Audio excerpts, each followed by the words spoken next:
Welcome everyone to Meet the Candidates, hosted by the Summersville Area Chamber of Commerce. If you remember, it wasn't very many months ago, we had this very same thing in this very same room, and we had a good time. We got to know some different personalities and people and opinions, and it was an excellent event. And I expect nothing less from tonight. So hopefully you are ready to go. I want to start by thanking our candidates. Thank you so much for taking the time out of your busy schedule to be here tonight, to answer questions, and to promote your campaign. I appreciate you being here. Thank you.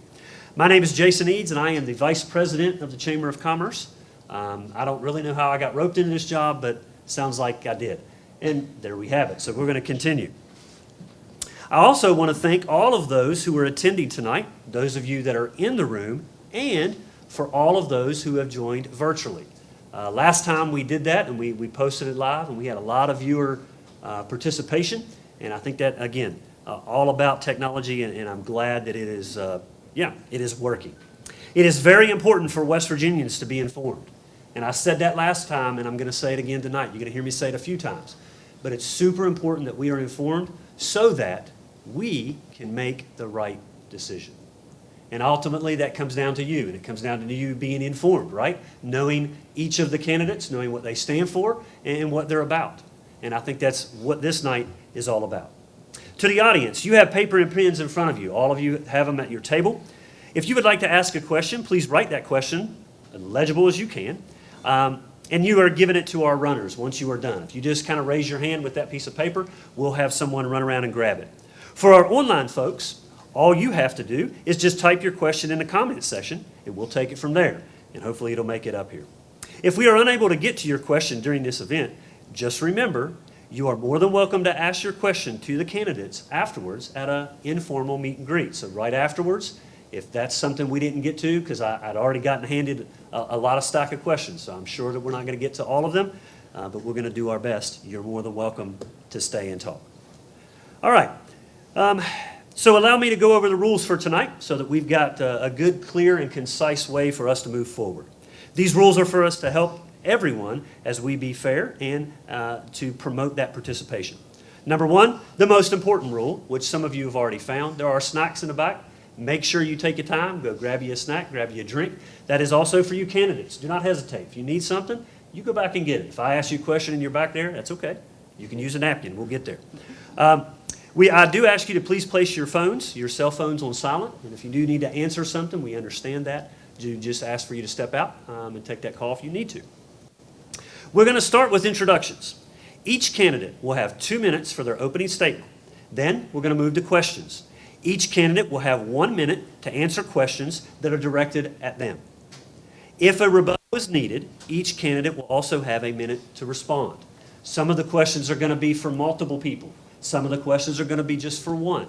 We're going to try our best to spread that around, but anytime you answer that question, it's going to be 1 minute. Then, after all of that, we're going to have closing statements, and each candidate will have 2 minutes for the closing.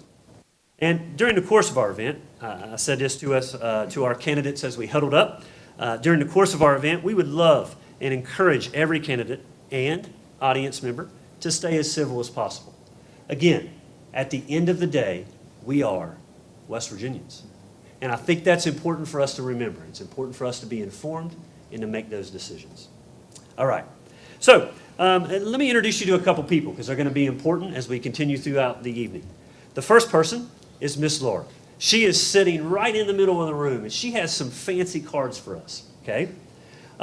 She's going to be one of the most important people, and you got to make sure to keep an eye on her. So the first card that she has is a yellow card. If you don't care to hold that up.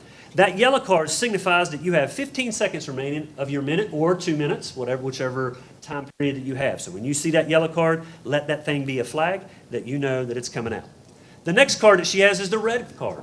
Now in volleyball, I do some volleyball reffing. Usually the red card comes out, it's bad news. That red card means your time is up. And don't forget, I do have access to your microphones. So make sure you get through that. Excellent. The next person I want you to put in charge of is we have our runner, Miss Liz. She's going to be going around, Elizabeth. And we have a few others. We have Commissioner Craig Chapman, who is doing some of our vetting.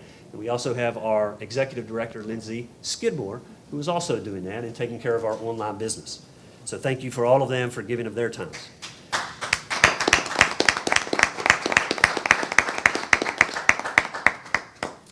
The microphones are sitting on your tables. Now, it's a little close. Some of you just have one tables. We got over to our right, we actually have two.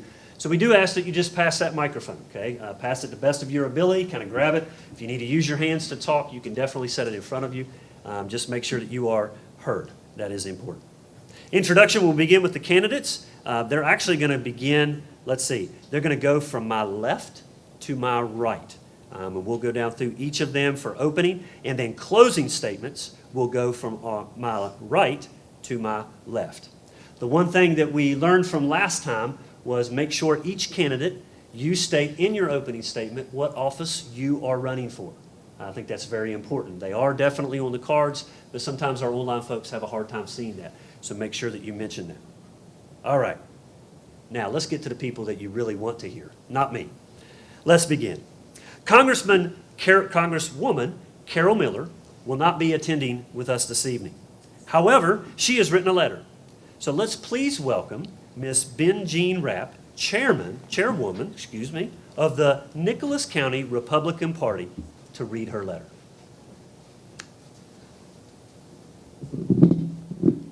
Thank you, and it's always a pleasure to represent our Congresswoman. She says, "Dear friends, I was honored by your invitation to participate in today's forum hosted by the Summersville Area Chamber of Commerce. While I regret that I'm unable to be with you today due to congressional business in Washington, I send my best wishes for a successful and educational event. Since joining the United States House of Representatives in January of 2019, I have made it my priority to promote pro-business policies in order to encourage job creation and expand employment throughout our nation and states. I was proud to introduce the Bipartisan Employee Retention Tax Credit Reinstatement Act to help small businesses rehire and retain employees that they had lost during the COVID-19 pandemic. Whether voting for the Expanding Investment in Small Business Act, co-sponsoring the Work Opportunity Tax Credit and Jobs Act, or supporting several other businesses and friendly bills, I will continue to push for legislation which will attract economic growth and development in West Virginia. I would like to thank Lindsay Skidmore and the entire Summersville Area Chamber of Commerce for their continuing pursuit of small business growth and supporting entrepreneurs here in our community. It is important that we continue to work with our local, state, and national chambers of commerce in order to create investment and bring more development to our wild and wonderful state. As a representative for West Virginia's 3rd District, which will soon become the 1st District, I am fighting each and every day to ensure that West Virginia is the best place in the world to raise a family, start a career, and pursue a life of opportunity. I'm honored to be your voice in Washington. Sincerely, Carol D. Miller, Member of Congress. Thank you.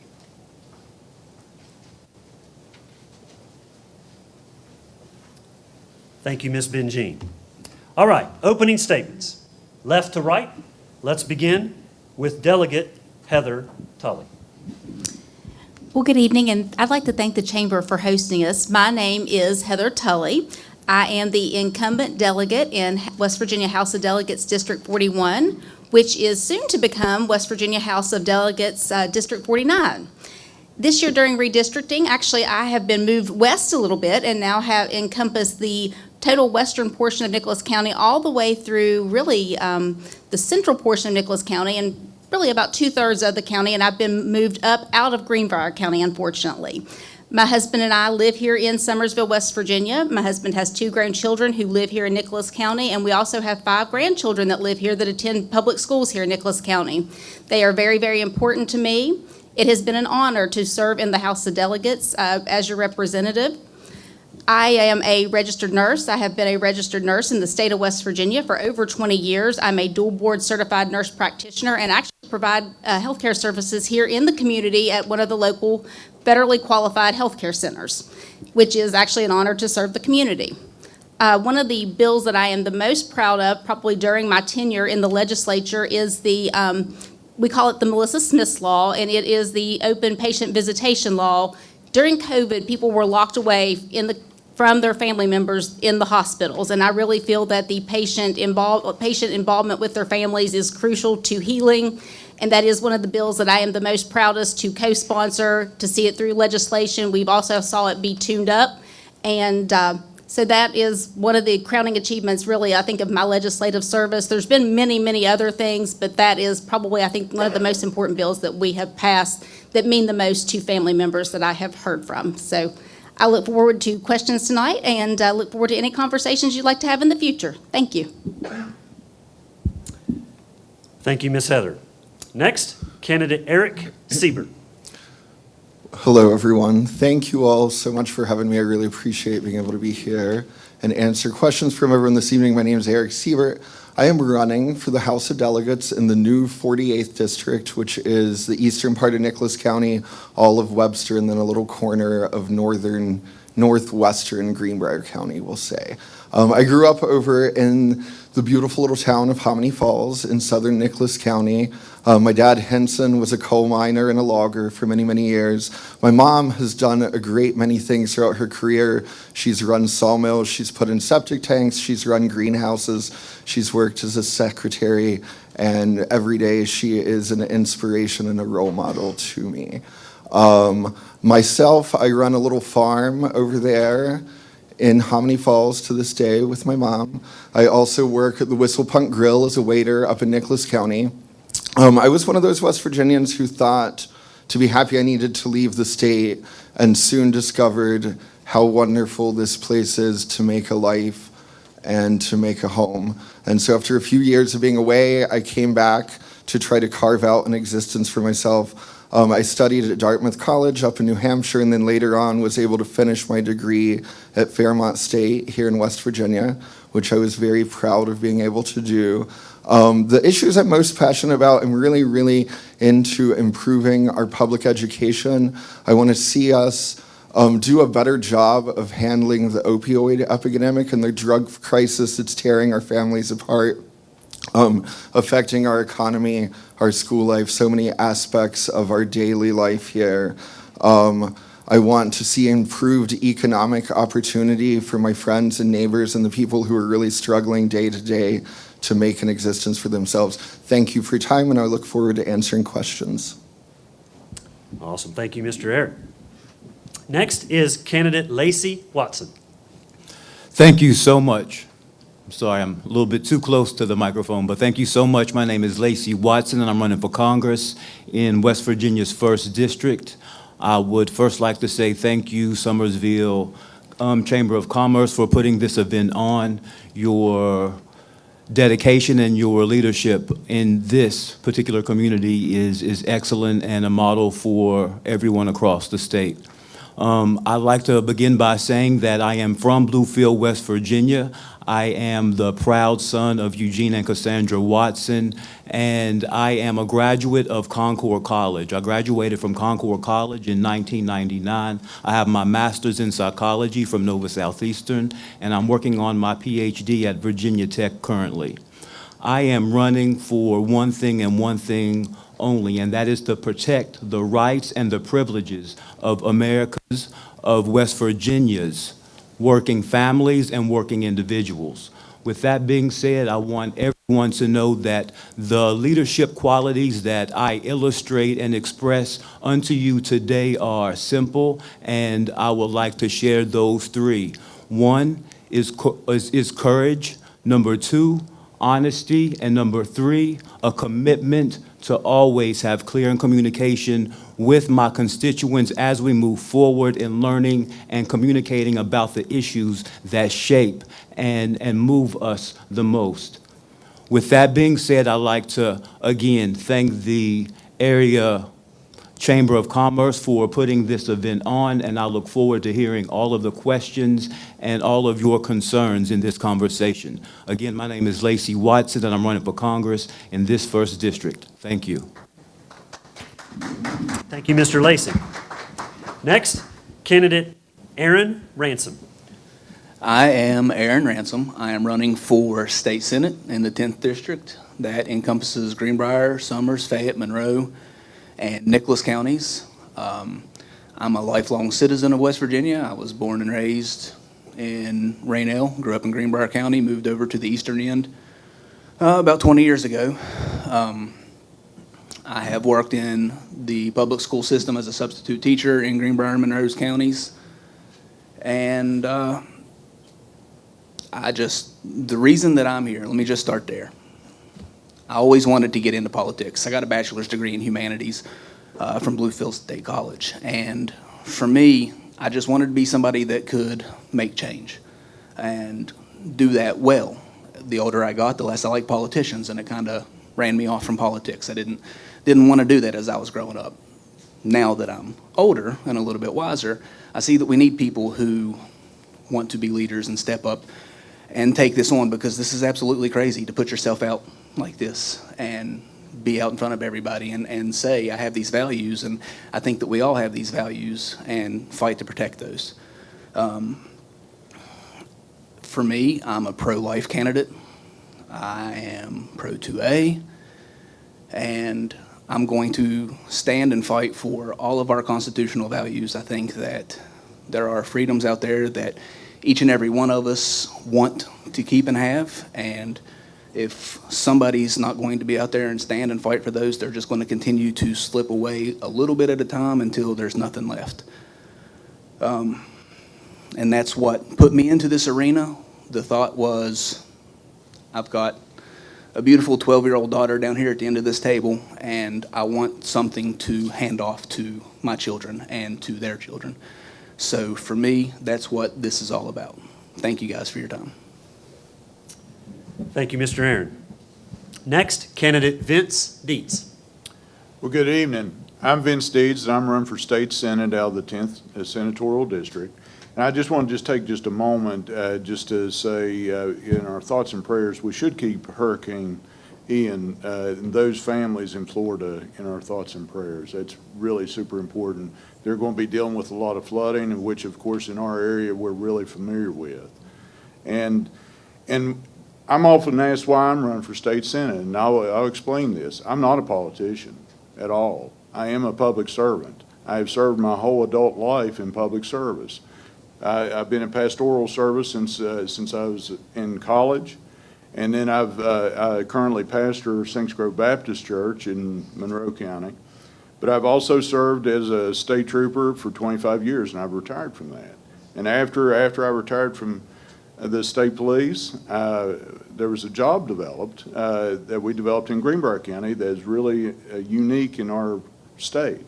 It's a coordinator between the Greenbrier County Prosecutor's Office and the Board of Education, where we deal with those children that are the most vulnerable, those children that may need a little bit of extra attention as far as adult attention, mentoring, and so we supply that in Greenbrier County schools, and it's really important to me because we do need to support our West Virginia values with those children that are the most vulnerable in our state. So now, as I hope and pray to continue my public service as state senator here, what can I do? What can I promise you? I can promise you this: that I'm predictable and I'm accountable. I'm easy to get in touch with, and I want to support you in all things. I have actually been endorsed by Governor Justice, the State Senate Republican Caucus, the Chamber of Commerce, and the Farm Bureau. I appreciate your support. Thank you all so much. Thank you, Mr. Vince. Next, Senator Stephen Baldwin. Thank you so much. Good evening to everybody. I appreciate y'all coming out. I appreciate the Chamber hosting this event tonight. I appreciate the sentiments about Florida. This is my anniversary. And not that I don't love hanging out with y'all tonight, but I'm missing my wife tonight. And she's a Floridian. And so her family has been battered by that storm. And I appreciate the sentiments about, we know what it's like to have been through a flood. Her family actually came up here in the wake of the 2016 flood to help us in recovery efforts, and I hope we can all remember them in our thoughts and prayers this evening. So I am your state senator right now from the 10th District. I have not represented Nicholas County until redistricting. Previously, it was the same district with a little bit more Fayette County, and then not including Nicholas County, so that's what changed in the 10th District. Who am I? I'm a local kid who went off to Queens College to study political science and then went to Vanderbilt Divinity School, their seminary program there. And I chose to come home. Why did I choose to come home? Well, a couple of reasons. West Virginia is the realest place around. Real people, real good people, real beauty. And to be quite frank, we've got real problems in West Virginia. And I felt it was incumbent upon me to give back and do my part to move us forward.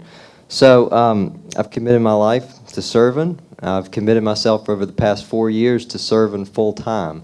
It is a full-time position because of those serious issues that we face.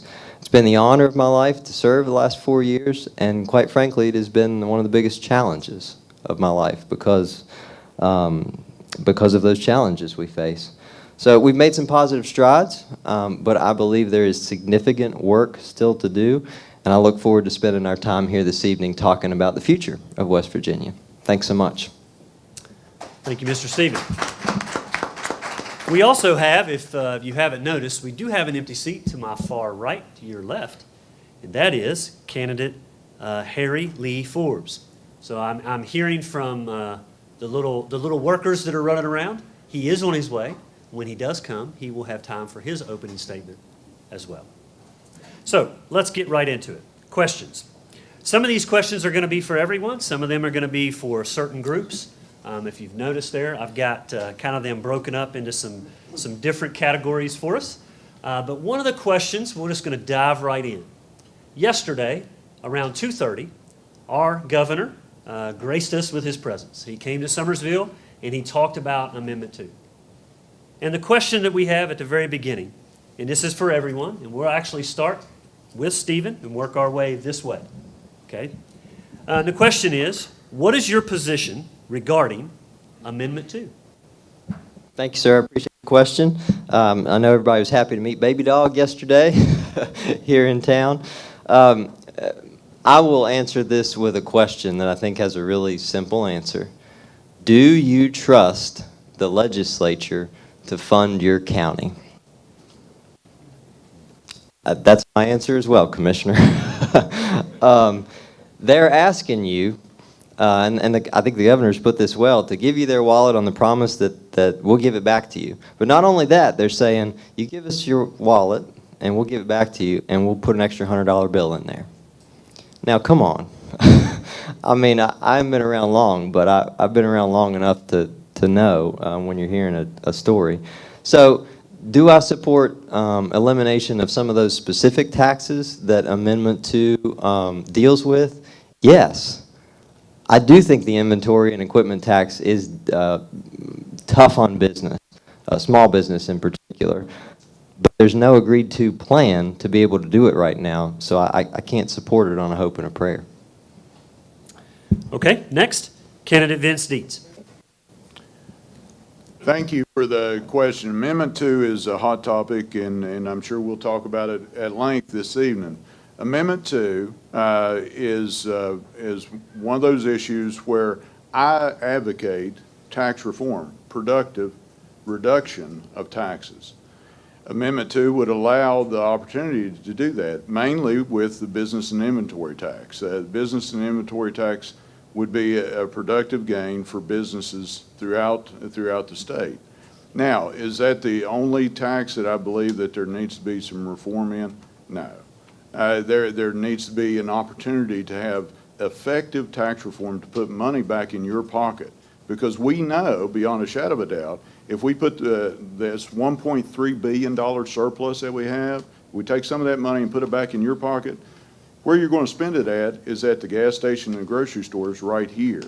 And that's what I advocate. I advocate tax reform, putting money back in West Virginia's pockets. Thank you. Okay, next, candidate Aaron Ransom. Well, I'll be honest, I kind of side with both of these guys. I work for a living and I'm taxed to death.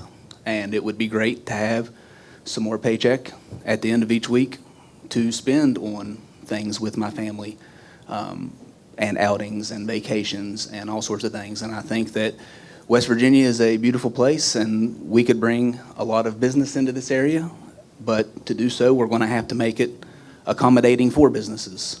For me, on this Amendment 2, is it perfect?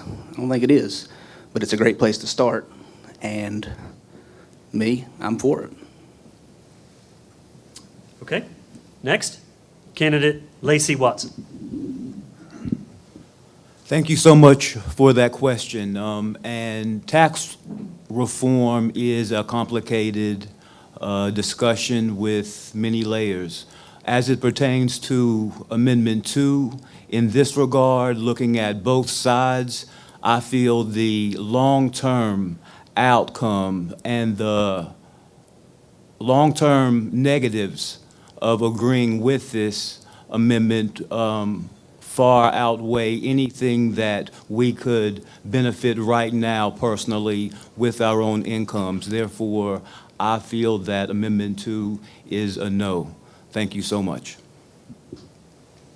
Okay, next, candidate Eric Siebert. Yeah, I also agree with the governor on this one. I was really grateful for him for coming out and stating his position so clearly. I think everyone, if you're in small business in West Virginia, if you're a working class person, you're feeling squeezed right now. It's hard to make ends meet. And I think the bulk of people are overtaxed. But I don't think that this is a solution that's been thought through clearly enough to provide solutions to the problems that it's meant to address. I think the primary problem with taxes in this country is really the extremely, extremely, extremely wealthy people, none of whom even live in West Virginia, who are entirely skirting their tax burden, who are hiding their money in offshore accounts and avoiding paying their fair share, and it's being passed to all the rest of us. Okay, next, Delegate Heather Tully. So I have often said to many people probably that are contained in this room that I will never tell anyone how to vote on Amendment 2. But what I can tell you, there are pros and cons to the amendment. The pros, the positive thing would be that you could potentially draw more businesses to this state if you eliminate the business and inventory tax. The surrounding states do not have that that type of tax, so that would pull some of those businesses. It makes West Virginia much more competitive and look much more attractive for those businesses to relocate here, which would provide employment and jobs. The other thing, I think there are a lot of contingencies that make people very nervous about Amendment 2. I think the counties are very nervous about how they're going to be funded beyond the 5-year mark. People are nervous about, the services things that are being provided as far as their fire departments and EMS. So I will never tell anyone how to vote for that. I will tell you to do your due diligence. The one thing I am going to tell you is the fact that this is even on the ballot was brought to you by your Republican-controlled legislature that brought it forth to put it before the voters to allow you to decide. All right. You know how sometimes in the fourth quarter you get a substitution, and sometimes you got to roll with it. Well, we have a substitution. We've got a new player on the field, candidate Harry Lee Forbes. So welcome, Mr. Lee. We appreciate you coming. And just for that same question, I know you weren't here when we answered that, but I'm going to ask the question to you, and then I'm also going to give you your opening statement, which is 2 minutes. So every question that you answer is 1 minute, the opening statement is 2, and your closing statement is 2 also. So thank you for coming. Hopefully all is well getting here. So that's good. So the question was about Amendment 2. We had the governor that visited our town, kind of gave us his thoughts on Amendment 2. And the question was posed to us is, what is your stance or what is your views on Amendment 2? Well, personally, I own 2 businesses, one in White Sulphur and one in Beaver. And from a standpoint of taxes, taxing is a short-term answer to a long-term problem. And so if we can, as the gentlelady was saying down here, if we can enhance the business environment in the state, then it just makes sense. The more people you have coming into the state, the more business you have coming into the state. We have a gloriously beautiful state. We have a tremendous amount of resources here. And over the last few years, our population has declined substantially.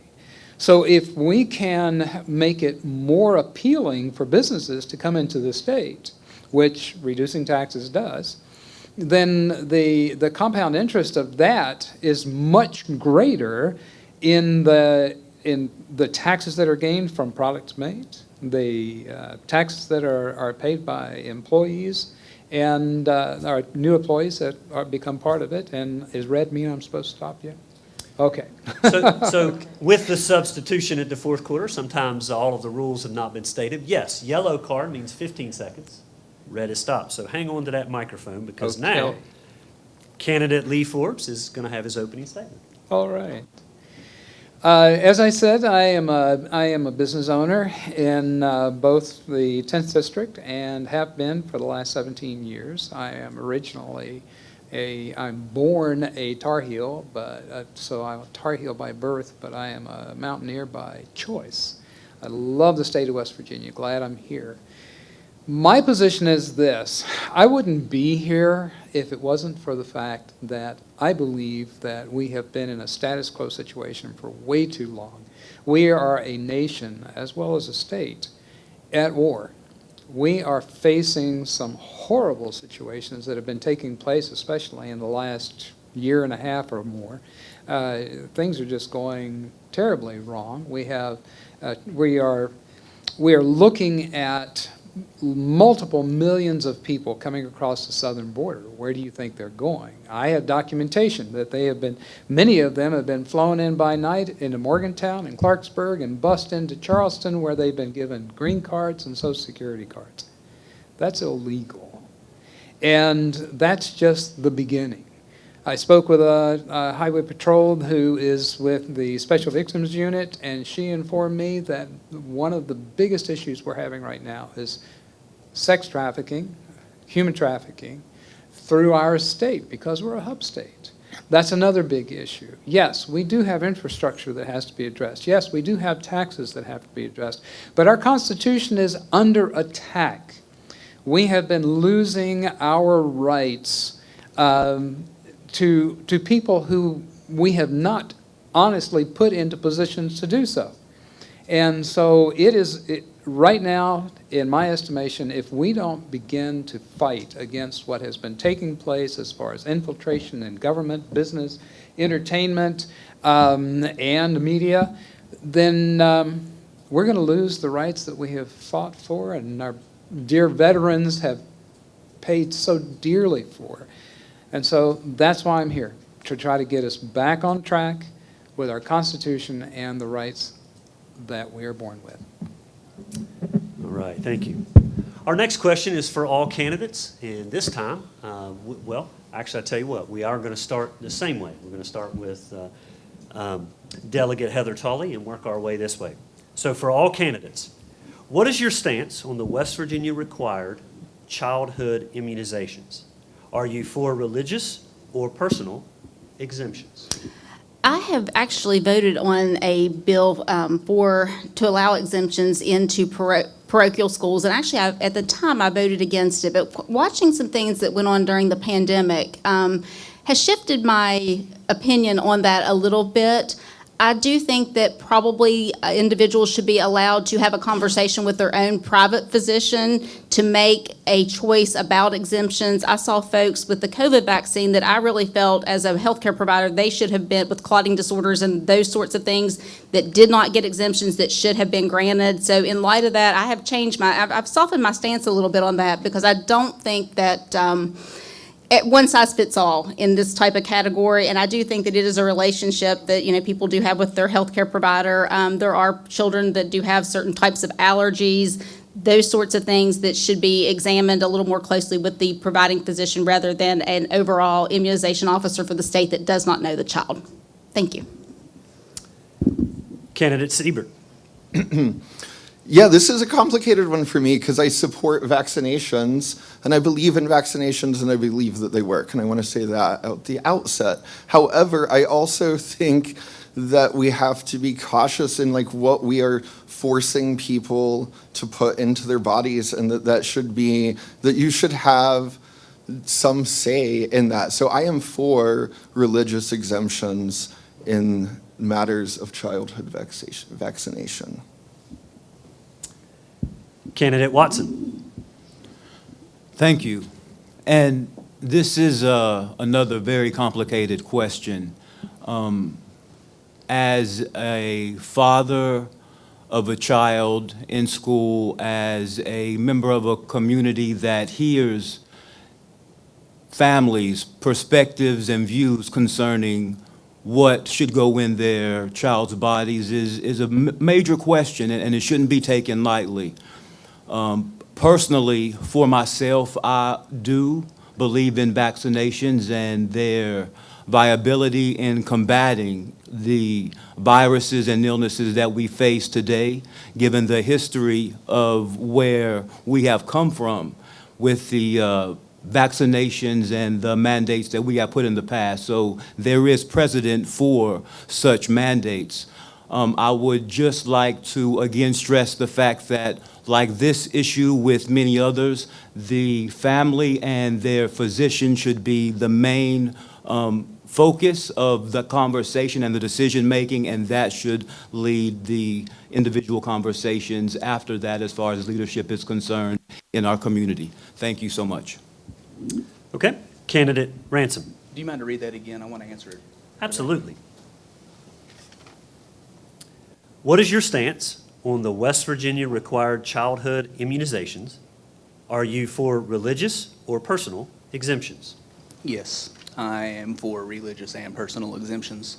I don't think that any government has the right to tell me what I should do with my children or not. I am their legal guardian, not the state, not the federal government, and along with my wife, we'll make the decisions that we feel is best for our children. And I think that that's the way it should be for everybody. Okay. Candidate Dietz. Yes, thank you for the question. I'm a resounding yes. I am for exemptions, whether it be religious or the parents. The parents will know their child, and parents should be responsible for their child's health. My wife is a nurse, and she also is administrator in a hospital. So we discuss this on almost a daily basis as far as the federal mandates that have been put out and the state mandates. I just don't think that government has a place in a person's home as far as dictating what kind of immunizations that they take. So I'm a definite advocate of religious and parental exemptions. Thank you. Thank you, sir. Senator Baldwin. Yes, sir. So I think it's important to start with current law. Current law within the state of West Virginia requires vaccinations for entry into public school. One of the most stringent in the nation, I think it's probably fair to say, and that has made it controversial as of late. There are exceptions or exemptions that are allowed right now, but what I've learned, and that's on the books, but what I've learned in talking to family members who have gone through these experiences is that those exceptions or exemptions are so difficult to achieve that they aren't actually practical. They're on paper. And I think that's a problem because that steps in the way of a doctor-patient relationship about what's the best medical decision for each individual. So how you reform that, I don't think it means you get rid of the vaccination requirements. I think you change that process. You change that exemption or that exception process to allow the best decision. Thank you. Candidate Forbes. Well, I would take it a little bit further. I agree. We do need and we do deserve. I think if you really looked at the First Amendment of the Constitution, you would see that you have a right religiously to make that decision. Personally, we should have the right to make that decision as well. Many people are programmed into thinking that if someone doesn't have the vaccination, they can cause others to get sick. That is not true. Fact of the matter is, if you have an issue, you're concerned, you can get the vaccination and you will be protected whether everybody else around you doesn't, if indeed that vaccine is efficacious in preventing disease. No, I'll have to agree with the rest of my colleagues here that it should not be a requirement for anyone to put anything foreign in their bodies. And just taking into consideration that in the last 10 years, the rate of autism has gone up 600% in children that have been given the vaccine. And my own youngest daughter suffered traumatically from taking a vaccine before she died. Okay, just keep a hold of that mic, candidate Forbes. All right, so this question is for the candidates to my right. This is a Senate candidate question. Will your, and this is one that I want all of you to answer, and we'll just work our way back towards me. Will your religious beliefs determine how you vote in the Senate? My vote in the Senate will be determined by the input that I receive from my constituents. It is my desire to be to not just be transparent, but I believe in exposure. I believe that every bill should be put before the people, and they can give feedback back to their representatives, and then the representatives are supposed to represent the will of the people. Okay. Senator Baldwin. This is a great question for a bunch of preachers up here, isn't it? So this is a real struggle. This is something I've struggled with mightily in my 4 years in the Senate. Here's what I would say. Does your faith affect the votes that you take every day? Yes, absolutely. Of course it does. It's who you are as a person. It should. But at the same time, I believe in separation of church and state. And so, I think it's important that I recognize that my rights end where someone else's begin. And so that means if I'm willing to legislate my faith may not be the same as somebody else's. And that crosses the boundary that was set before us in our establishment clause. So I think you have to be really, really careful in your daily decision making on this topic. It's a great question. Candidate Dietz. Yeah, thank you for the question. It's an easy answer for me, yes. I always put God, family, and service in that order, and I have done that historically throughout my life, and that seems to work out best for me. And I believe that we have the perfect instruction book on how to be fair to everyone and to love everyone, and that's the Bible. I believe that. So I weigh every decision I make, I weigh it against God's Word. So with me, the Christianity is very loving, very fair, and very open to everyone's opinions and discretion. And so I would most definitely, I'm a Christian, and I'm a Christian, and I'm proud of it. And but that also, I believe, makes me a fair, loving person as well. Thank you. Candidate Ransom.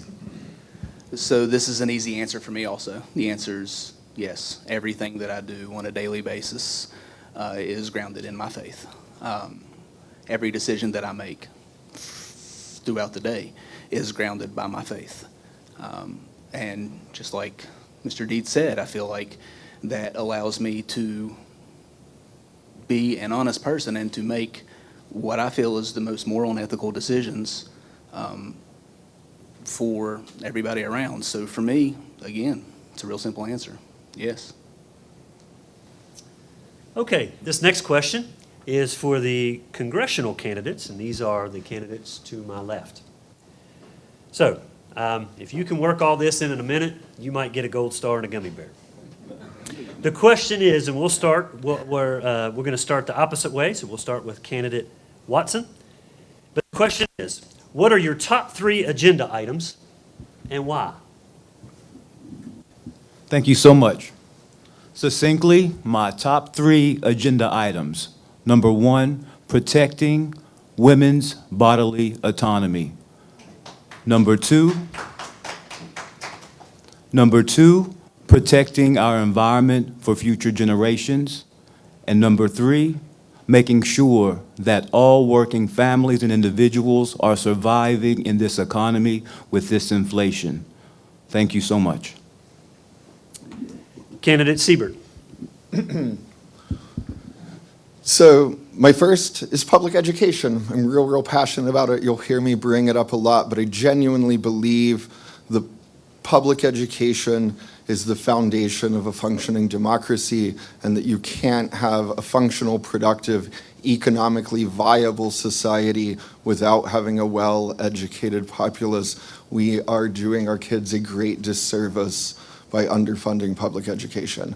The next is the opioid crisis and the ongoing drug problems that we have in the state. It's affecting everything else that we're trying to do. We can't get a handle on these other problems until we bring all of these people who have suffered so much back into the fold, reintegrate them as functional, productive, happy members of society who have reasons to get up and get out and work like all the rest of us. The third is, sorry, I'll just stop there. Thank you. All right, Delegate Tully. So my first priority is building the West Virginia economy and trying to attract businesses and jobs into West Virginia. We saw Nucor come into, or we're seeing Nucor come into the Point Pleasant, Apple Grove area. I would love to see Nicholas County have something like that. So number one, first and foremost, building the Nicholas County economy and building our West Virginia economy.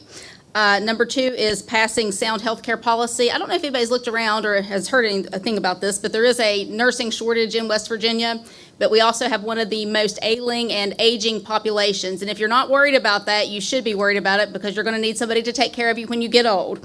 So working on building the nursing workforce in West Virginia is one of my passions. And also the third is probably reorganization of the DHHR. I think that is one of the largest budget items in the state. A lot of services are not very well ran, or are very inefficient in the manner in which they're ran. There was an idea to split the DHHR, and so I would like to see some reorganization of the DHHR and some reallocation of funds in some of the programs. Thank you. Okay, to the Senate candidates to my right, and we'll work our way from this one all the way out. The question is, will you work full-time as a senator or part-time as a senator? I really think there's only one answer for this question, and it's going to be full-time. I have a full-time job. I have a 9-to-5. I work at an aerospace plant, but that doesn't mean that I can't serve. When I put my mind to something, I go all the way in, and I believe that as an elected official, you have to serve. There's really only one option to this question, is you have to serve full-time. You've got to give it your all, and you've got to go all in. Okay. Candidate Dietz? The short answer is yes. What I will do is serve, continue to serve. I grew up on a dairy farm, so I work literally, and I still do this, from 4:30 in the morning until way up close to 11 o'clock at night. My passion is serving the public, serving you. So if you have a need in Nicholas County, if it's in Greenbrier County, Summers County, Monroe County, Fayette County, wherever, I'll be there, because I'm used to being on call too. In my state police career, the phone would ring, I'd respond. And that's the same thing that I will do as your state senator. I will be available, I'll be predictable and accountable. Thank you. Senator Baldwin? I didn't have gray hairs 4 years ago. I didn't have bags under my eyes 4 years ago. Will I? Yeah, because I have for the past 4 years. This isn't, the mayor knows this, how difficult public service is. I mean, if you've been in public service, you know. Senator Bozo's here. In the Senate particularly, you have a large district, you have a smaller body, you have more work that you have to do. I have done it full-time for the past 4 years, and would continue to operate it as such. You know, people say to me all the time, how do you have time for all this? I see you all over the place. How do you do it? Well, that's the job. And you've got to be prepared to do the job. And I'm prepared to do the job for 4 more years if people want me to do the job for 4 more years. Thank you. Candidate Forbes? Well, I wouldn't have thrown my hat in the ring if I wasn't planning on giving it everything I've got. I am, as I said, I do own two businesses. I have an excellent manager handling one of them, and the other one, my patients are just going to have to take second seat until I can get to them. But if I am elected, then yes, my district will know that I am there for them full-time. Okay, my next question is to those to my left. And this time we'll start with Delegate Tully. Please expand on your plan to support small businesses in West Virginia. I think it's working toward making things more, to expand small businesses. I think it's making it easier for individuals that choose to operate small businesses to get into business. I think it is working on some tax reform for small businesses, making the licensure process, the permitting process more efficient, more streamlined.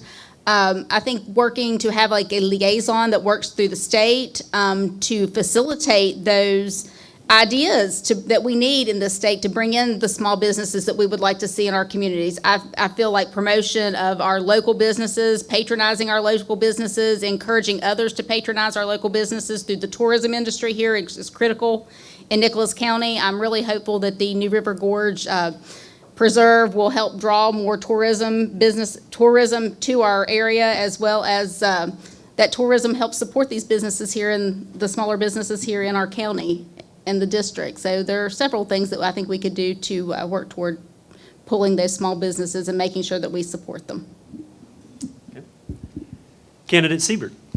So I agree in large part with Delegate Tully. I think we need significant tax reform to make it more streamlined and easier for small businesses to get off the ground. I also think we need reduced regulations in certain areas. As a small farmer, I've benefited from so much from the work that the legislature has done in expanding like on-site poultry processing and kind of some of these like really restrictive regulations that used to prevent or provide barriers of entry that were so high that you could never get off the ground. Like suddenly I was able to participate in these things as a really small producer. I think that those sorts of steps are crucial. I think drawing in talent and people from outside the state to bring resources with them to invest in the state is also a critical part of what we need to do. And I think better educating the upcoming workforce that is going to be filling these roles in the future is also critical to what we need. Candidate Watson. Absolutely, and one thing that I have in common with my two colleagues to my left is that I totally agree with what they said, and those are the technical things that we can do to ensure that we have small business vitality in West Virginia. And I would like to take that a step further with some of the fundamental things that we can do for our small businesses, and that's one thing is really push hard for innovation hubs, the establishment of more innovation hubs, the support of the innovation hubs that we have in southern West Virginia right now so that we can really bring forth ideas from our people that really make change. One thing that we lack here in West Virginia sometimes is access to big retail stores such as Walmart or Home Depot. So when there is an issue at our home, the ideas that we come up with, we can bring those ideas to market. So along with the technical reasons and ideas that have already been said, let's also produce some of those fundamental, ideas and ways in which we can really draw small businesses to grow in West Virginia by doing so. Thank you so much. Okay, our next question is for all candidates, at least part of that. Some of the voting may not apply to you, but definitely answer to the best of your ability. And the question is, the governor is pushing for the elimination of the personal income tax. What is your opinion on it, and how would you vote on that topic? And let's start right here with candidate Ransom. Well, as I said earlier this evening, I think that we as West Virginians are taxed to death. And I think that it would be a great opportunity for us to finally start making some headway. I mean, like I said, I work a 9 to 5. It would be great to have a little bit more money in the paychecks to spend on higher gas prices, higher grocery prices,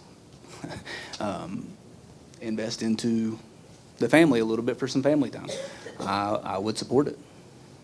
Thank you. Candidate Dietz. Yes, thank you for the question.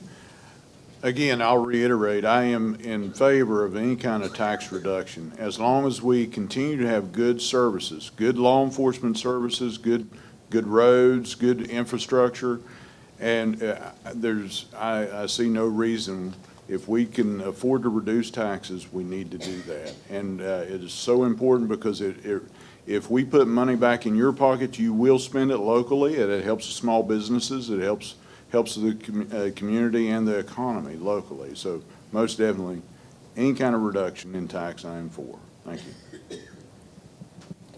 Senator Baldwin. Well, the devil is always in the details, especially in the Capitol.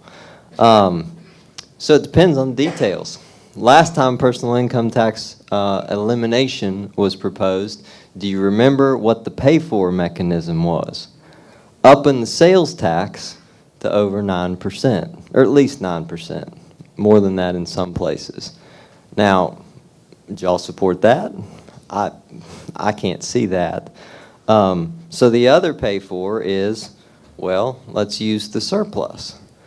Well, if you do the Amendment 2 that we talked about before, and you do the personal income tax, it's all gone. You've used it all in one fell swoop.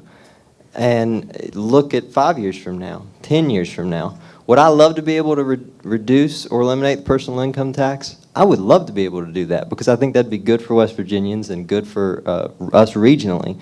But the devil is in the details. Candidate Forbes. Well, I agree the devil is in the details, and yes, there are hard decisions that have to be made, but when we look at states that have gotten rid of their personal income tax issues, yes, they have gone to a higher sales tax. Tennessee is a good example of that. They are almost 10% in sales tax.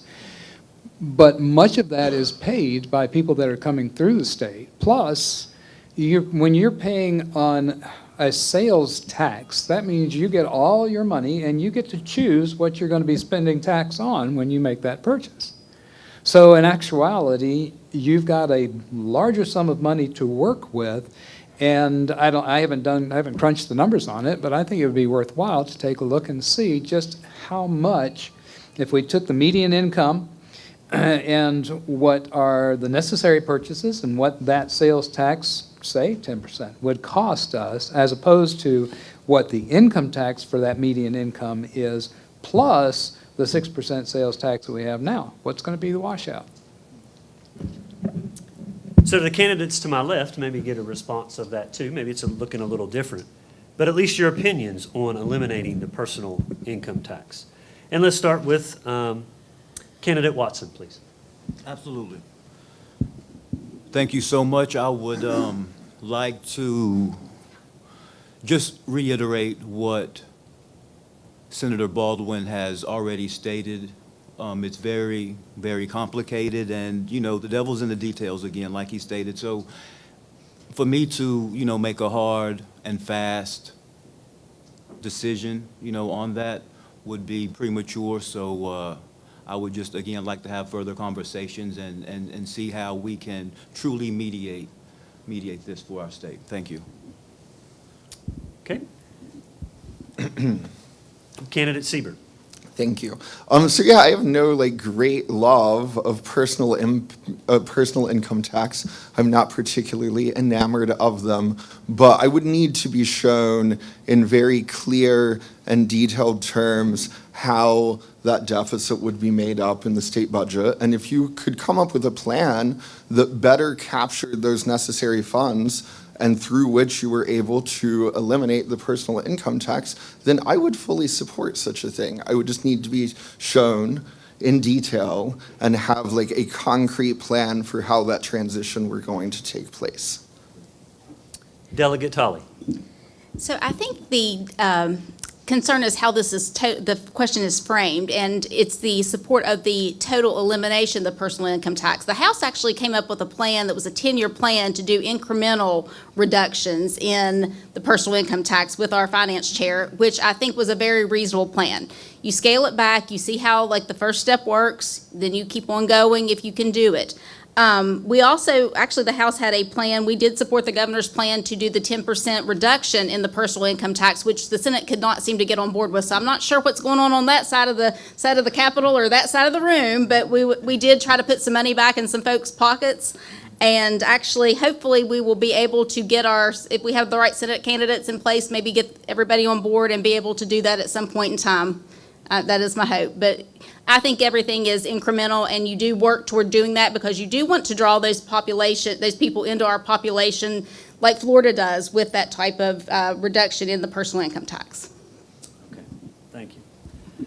So now we have come to our time for just a small, deep breath, just to relax a second. We've kind of been intense conversation, and opinions have been stated and things of that nature. I have a wealth of questions that are on my table that we are probably not going to get to. So just to relax a second, it's kind of a break for our candidates up here. It's also a commercial to grab yourself a brownie.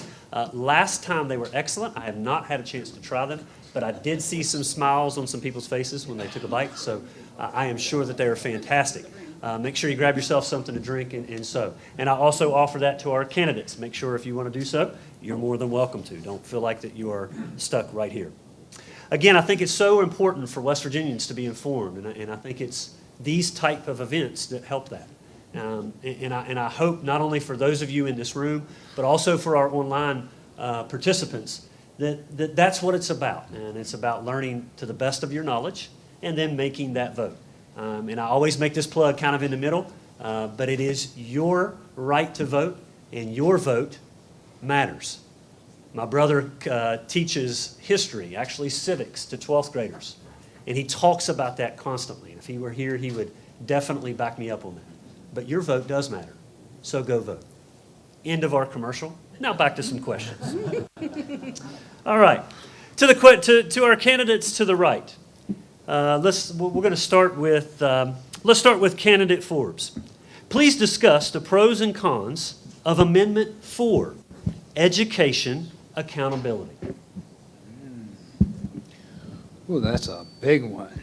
Yes, I agree. There should be accountability for education. As you look at our standing as a nation in the world, we're dropping really way behind. And I think, as I had shared with the folks down in Hinton, I think it's not as much a matter of pay. A lot of people go to pay. But when you have been given positive strokes about the effort that you're putting forth, when your students are involved in civic activities, community activities, and at the same time are learning on a level that is expedient in gaining them a proper place in where they want to be in society, then I think the teachers should be commended. I think we should have regular what's the word I'm looking for? Anyway, I think everybody needs to know when the good teachers are doing the best that they can do, and they should be treated as such. Senator Baldwin. This is a tricky one in terms of, bless you, in terms of what they called it, the educational accountability. I hope y'all know what this amendment really does. This amendment puts the legislature in control of educational policy making. And so yes, sir. And so I would ask the same question that I asked before in terms of, do you trust the legislature? Before with Amendment 2, it was to be in control of your pocketbook as a county. So now, would you trust the legislature to be in control of our classrooms? I don't. I want teachers. I want students. I want parents in control of our classrooms, not people in Charleston who are micromanaging it and have no idea what's best for a particular classroom in a particular part of Nicholas County or a particular part of Fayette County.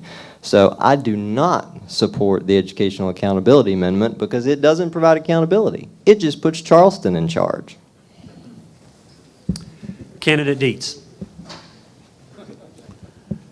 Right now, there is no legislative review at all of education, Department of Education. And if you've seen Chapter 18, you could probably stand on it, you know, from the floor up to here is how detailed and how many regulations are under Chapter 18 under the education chapter. Now, the reason I'm an advocate of Amendment 4 is I believe legislative review should pare that down. The reason that everything is so complicated, if you have, there's a lot of issues, and I work for the Board of Education in Greenbrier County, but there's a lot of regulations that are in place that are complicated and redundant and unnecessary for that matter. To me, I believe that a eyes-on and a reduction in Chapter 18 is needed. Still provide excellent services, but reduce all the red tape. So yes. Thank you. Candidate Ransom. So, if I understand it correctly, the Board of Education is one of the few branches out there with no oversight. Whatever they decide is best for your children is what your children get. And if I understand this correctly, this will put any changes that they wish to make in the public school systems out for legislature to say yay or nay to, which, if I understand correctly, would give each and every one of us in this room a voice to say, hey, I like that, or hey, I don't. So, for me, if I understand all of this correctly, I'm for this. I'm for parents having a voice in what their children are taught in public school, homeschool, or any school in that matter. I think that the parents have the right to say what their children are going to be taught. Thank you. Okay, this question is to the left. And we're actually going to start this time with, let's start with candidate Siebert. And the question is, what is your plan to strengthen the West Virginia's educational system?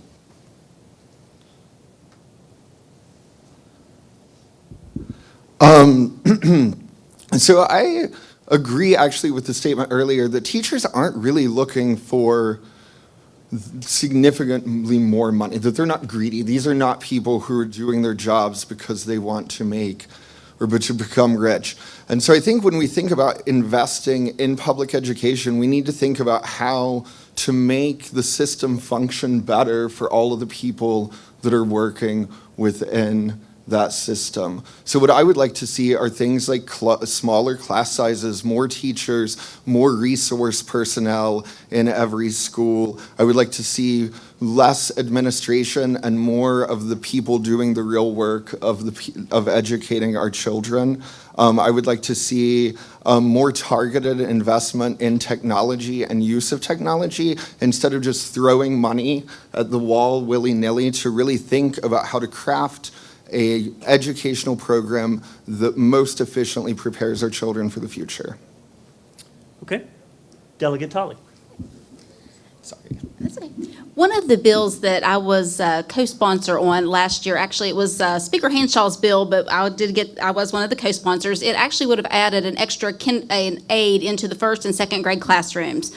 With COVID, and there was a class size, and I think it was like right around 12 or 15, over 15 students. You would have gotten an extra aide in those classrooms. And I think it's very fundamental that we look at the building blocks of those lower elementary school ages, because if we invest a ton of money even into the high school programs, if they can't read and they're not getting the basic building blocks at the fundamental level, it matters not what we do in the high school and college ages. For those students, we've got to make sure that our kids can read, our kids can do math, that they are, up to par on all of their basic skills. So that was one of the bills I was a proud sponsor of. It unfortunately did not pass, and I'm hoping that we will get that bill rolled over and hopefully get it passed this year. No promises, but that was one I felt was very, very important. Okay. Candidate Watson. And just to repeat the question, this is just about Amendment 4, correct? The question was, what is your plan to strengthen the West Virginia's educational system? Absolutely. Okay, great question. So, as a son of a teacher for 40-plus years, my mom, she has been the #1 source of income for, our family, along with my father, of course. But a majority of that income has come from her being a teacher, and those resources and benefits as far as insurance are concerned, I have been a beneficiary of. As far as how we see our teachers, how we see our teaching system, as a nation, we have a backwards understanding of how we value our teachers, how we value our schools, and how we invest in those communities of education across the board. Therefore, my point is to, #1, put more federal dollars into our public school systems across the board, and then make sure that we have the resources in place so that if we do want to have these conversations where, parents are involved and we have other community members that are involved, we have resources to fully address all of those issues so that no child is left behind. But that's how I would do it. Thank you so much. Okay, this question is candidates, and we'll start with Delegate Tully and work our way this way. Always asked at these type of things, and I think it's important that we state our opinion. Please state whether you are pro-life or pro-choice, and please explain your stance. So I am pro-choice. Actually, I do support exemptions for rape and incest. I've always filled out my West Virginians for Life survey with that. It's always something I felt very strongly about. The exemption, you could get an abortion up until recently, up until 20 weeks.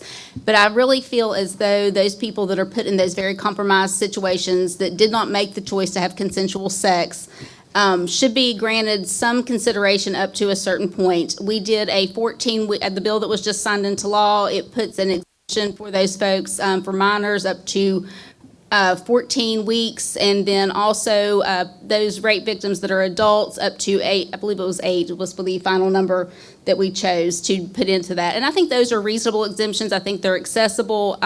We also did add some required reporting requirements as far as rape go, but we want to get those people off the street. So I am pro-life, but I do believe in some considerations for people that are put in very delicate situations that none of us should ever be put in. Candidate Siebert.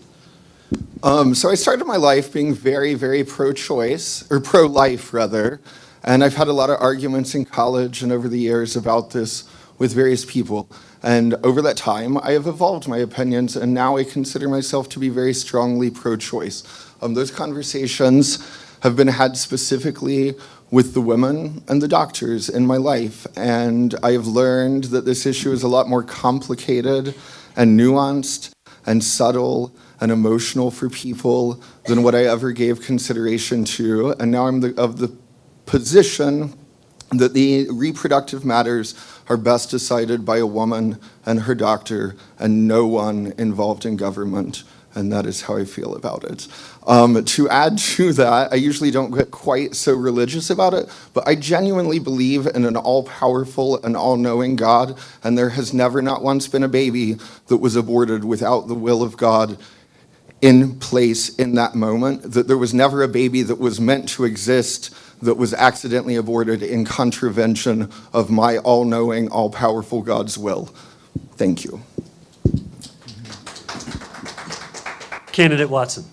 Yes, thank you, and I have to agree with my, again, fellow constituents to my left. I am, and I've always been, a pro-choice candidate. I believe that a woman's body is her being, her place where she lives, and she has sole responsibility for that, and any decision that she makes in regards to how she controls her body or regulates her body is her choice. I believe that government has no right, nor organization has no say in that autonomy, and I would always support a woman's right to choose whatever is necessary and whatever is best for herself, her family, and her financial situation at that point in time. Thank you. Candidate Ransom. I guess I'll be the first one to go against the grain here. I am pro-life. Abortion is murder. It is not health care. It's the exact opposite. And I will not waver in that. I understand rape and incest is horrible. It's one of the most heinous things out there. I think we can definitely agree that we need stricter penalties for those crimes. There's just no excuse for it. It's disgusting and it's horrible. But I don't believe that an unborn child has to pay the price for that. Probably need more than a minute to expound on this. So if anybody wants to talk to me about this after, I'm an open book on this. But I am 100% pro-life, beginning at conception and unwavering. And so, thank you. Candidate Dietz. I'm 110% pro-life. And I say that because I believe life is precious from the first heartbeat until the last heartbeat. You know, for our elderly population, you know, who often gets overlooked, you know, they have a right to life as well. Right to life starts at conception, and it starts with the first heartbeat of that child. And even our state code, by the way, our state code recognizes an embryo or a fetus in chapter 61-230 as a separate victim. If the mother is killed and the child is killed in 61-230, then that's a separate crime. That's 2 murders instead of 1. Even our state code recognizes that and has for a number of years. I am 110% pro-life, and I'll tell you why. And it comes from Proverbs 31. Speak up for those who cannot speak for themselves, and that's what I will do. I will do it every day, all day. Thank you.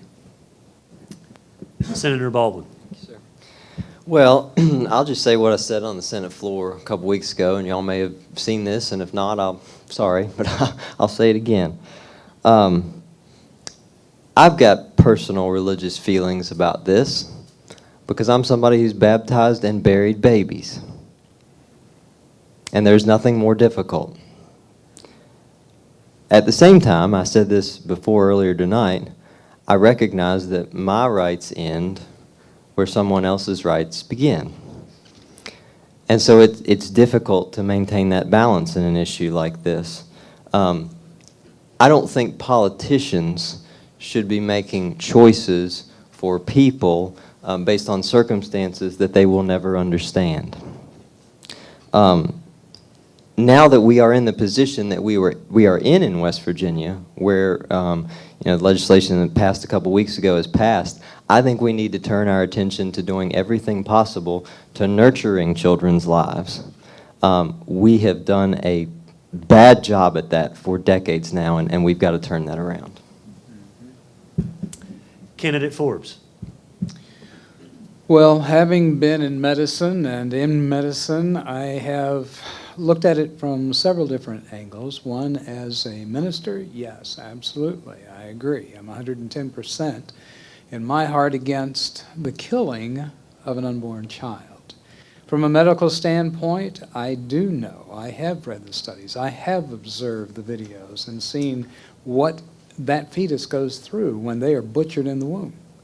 And so from that aspect of things, again, I have to say, I cannot condone the abortion in any fashion. I have spoken with women, I have had patients who have had abortions, and virtually every one of them have regretted or been traumatized for years because of that decision they made and the action that was taken. On the same hand, I've also known those that were kept and became viable members of society and heartily condemn the thought that they should have been butchered in the womb. So it's something that we have to take up carefully, shall I say. Fair enough. This question is for the candidates to my right. And this time, we're going to start a little different. We're actually going to start with Senator Baldwin. What makes you the best candidate for state senate? Well, that's not up to me to decide. That's up to the voters to decide. I think the best predictor of the future is the past. Look at somebody's record. Look at how hard they've worked. Look at the issues they've worked on. Look at the results they've gotten. If you're satisfied with that and they want to do the job again, then you keep them in the job. If you're not satisfied with that, then you find somebody else for the job. I mean, it's as simple as that. And that's not my decision to make. My decision to make is, am I willing to serve? I'm willing to serve. It's up to the voters to decide who they want to serve. I'm proud to stand here with these other folks. I think there are a lot of good folks in Charleston trying to do the right thing. It's up to the voters to try and decide who's going to best represent them. And we all need to respect that decision that the voters make. Thank you. Okay. Not sure where to go next. Candidate Dietz. Yes, thank you for the question. And I agree, it's the voters that we're here for. We want to give you a voice, and I believe that I'm the only candidate, I'm a conservative Republican that can give you a voice. We do have a Senate majority of Republicans down there, and I can work with them, and I can give your point of view to the majority down there and be strong and effective in my leadership. Now, throughout my life, I have not only had a lifetime of experiences, but I've also dealt with a lifetime of issues in families and through my state police work and in my education service and through the prosecutor's office. I deal with families every day, and I know the hardships that they're going through. And I want to be a voice for you and for those families. And I want to be a strong, effective voice for that. So thank you. Okay, let's stay right here to candidate Forbes. Oh, sorry. I'm sorry, let's do candidate Ransom. So, as a voter, I've been a Democrat. As a voter, I've been a Republican. And as a voter now, I'm an independent. I did not feel that I was represented by any party when I was with those parties. I feel like when it comes down to crunch time, they tend to vote with their party, which may not always be best. I feel as an independent, I can represent everybody at what I feel is best. I'm not held down to party ties. I think that's what makes me the best candidate. At the end of the day, I'm going to do what I feel is the most integral thing to do and vote what I feel is the most honest thing to do. I really don't like these cards. But I feel like not having party ties and being able to go each way on any topic is what allows me to be the best candidate. Thank you. And now candidate Forbes. Well, I'll take what Aaron said and add a little more to it. We were asked earlier about allowing our religious views to affect our votes. And as I said, my focus when I am serving the people is to find out what the people want. We need to know. I have had it repeated over and over to me, well, we don't know what they're voting on until they voted on it, and then we get the information. I would like to have it available and obvious to everyone what we are considering so that we can get the feedback as to what we want to vote for. In my life, from a standpoint of personal, I have had 10 falls, broken 20 bones, and been paralyzed from the neck down and told that I would never work again. I run 2 businesses, and I'm very busy at that. It's because I don't quit. I don't back down. I don't look at a challenge and say, oh, it's too big for me to handle, and I don't care what other people think. I want to know that I am serving the best interest of the people that I am there for.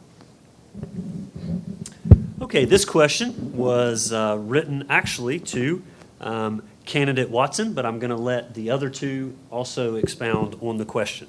So we'll start with candidate Watson. Do you support term limits for all elected officials, including Supreme Court judges? Absolutely, that's a great question. Thank you so much for it. So the short answer is yes. I believe in term limits. And I say so because as we understand the evolution of our country, as we understand the evolution of just technology and how we progress from year to year, there are certain personalities and there's certain specialties and mentalities that are critical to make these future conversations plausible and viable. Therefore, I believe that once you serve a particular amount of time in office, you should step down. You should step down and let the next generation of leaders come up and take the mantle, take the steering wheel, and lead with their perspective. Because again, they will be the leaders that we have for the next 10 years, the next 20 years. When I look out in the audience right now and I see a young lady, those are the people that we need to be grooming in order to have a viable, prosperous nation. But that's what I believe. Yes, we should have term limits. Okay, let's go all the way to Delegate Tully on this one. Sure. Absolutely, I do support term limits. I actually signed the term limits pledge with Term Limits USA, so I have been a very big supporter of it. I've already committed to that. Supreme Court justices, I think that's a little bit more tricky because what is the right term to know the body of law and how long should those individuals serve? I certainly support a, examination of what is the appropriate term. So I think that's always in question. Term limits or terms of service, I think always should be looked at, but absolutely, I do support term limits. Candidate Siebert.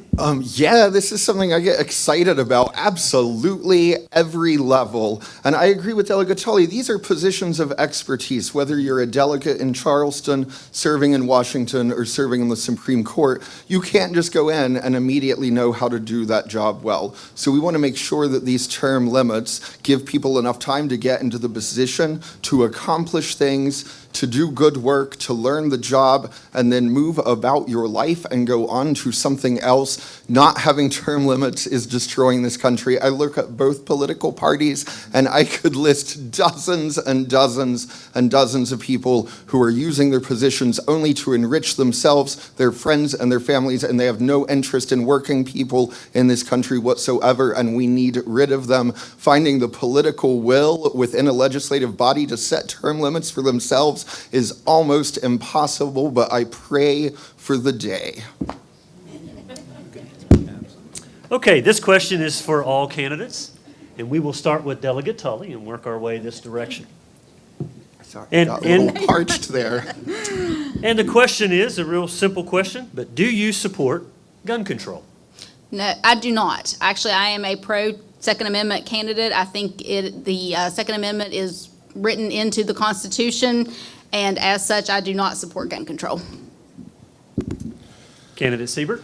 Yeah, this is something I struggle with a lot. I'm very pro-Second Amendment myself. I believe that it's an important and foundational part of our democracy, but I also, there are some reasonable modifications to gun law, such as background checks and things of that nature, that I would support. So I'm kind of nuanced on it, and it's something that my thinking on is continually evolving, but the shortest answer is I support the Second Amendment.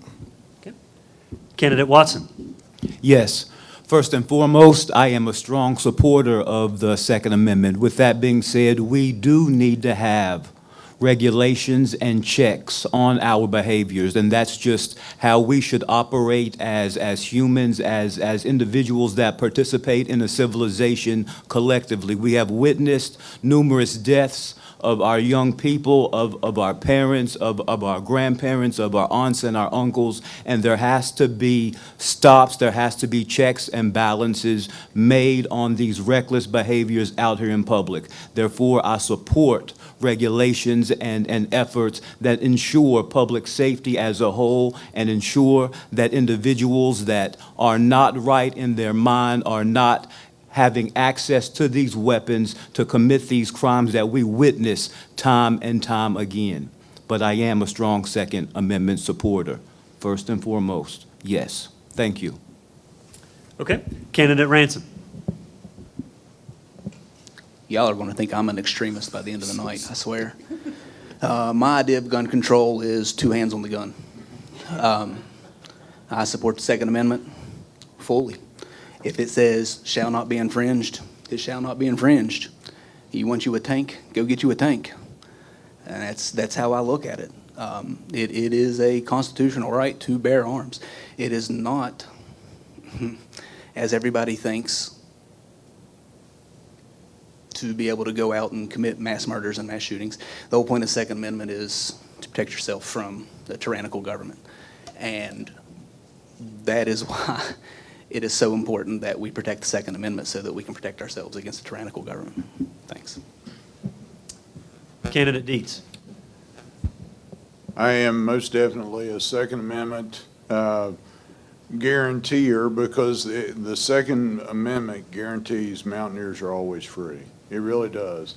And I have a federal firearms license, and I have a law enforcement background. I've been out on the road. There's plenty of regulations, plenty of laws out there.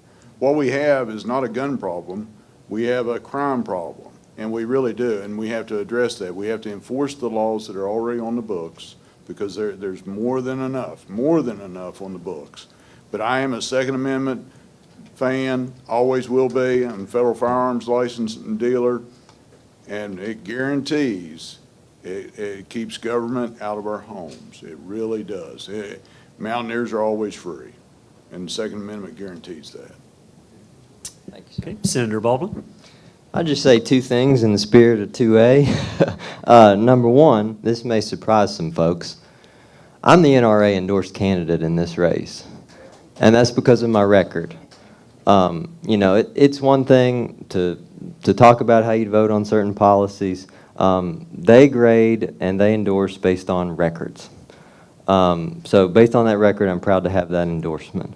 The second thing I would say is we do have some serious problems within West Virginia, and there's an opportunity coming up in southern West Virginia on November 7th, the day before Election Day. We're having an active shooter training in Roncevert at the church I serve, and I would invite you and your churches to spread the word. You sign up online to be part of that, because like it or not, that's the world that we live in today, and we need to be prepared. Thank you. Candidate Forbes. Well, I'd have to add to Aaron, you got to have a good aim as well. Yeah, I think I fully agree across the board, and the evidence is quite clear. If you look out internationally at the countries that have taken the guns away from their people, they have been on strict lockdowns. They have built prison camps and imprisoned people that didn't go along with the government's narrative because the people couldn't defend themselves. So if we give up our Second Amendment right at any level, then we are guaranteed to be giving up our freedom and our liberties and our lives. So, yes. Okay, the next question is to the candidates to my left, and this time we're going to start with candidate Dietz. If Amendment 4 passes, what is your plan to fill teachers' vacancies? Thank you for the question. Amendment 4, and there's always an issue with the void of having educators in our state. And right now, I guarantee you could look at the books in every county and they're wanting more educators. They're trying to hire them. How we do this, how we guarantee that we have educators here is by having a good economy. And it comes down to that. You look at the Eastern Panhandle right now. Let's use it for an example. It's been doing extremely well economically. And they actually have some huge high schools, huge education districts there, and they're recruiting and keeping educators there. It starts out with the economy. And so we have to reiterate that. And in our area right now, it's so important that we realize that we're at an opportunity to have a good economy here, and we can hold on to our educators, pay them more, and guarantee that they treat our children with respect and educate them. Thank you. Let's stay right here with candidate Ransom. So as I said earlier, I've been a substitute teacher in the school systems. To fill the vacancies, I don't know. I went through RESA and got certified because I have a bachelor's degree. I haven't been a substitute teacher for a few years now, but I assume they still do that, and it's not something that a lot of people know is available. I mean, anybody with a degree can go and get certified and become a substitute teacher, and they pay well for that. They pay really well for substitute teachers. So just making these programs known so that people can get out there and participate will do it, because I think there's people that are willing, they just don't know. Everybody wants to see their children succeed. I mean, I believe that. And, you know, in West Virginia, we are really strong, community-minded. And I don't think that any person wants to see any child left behind or failed in a classroom. So just getting these programs out and making them known to people is going to help fill these vacancies.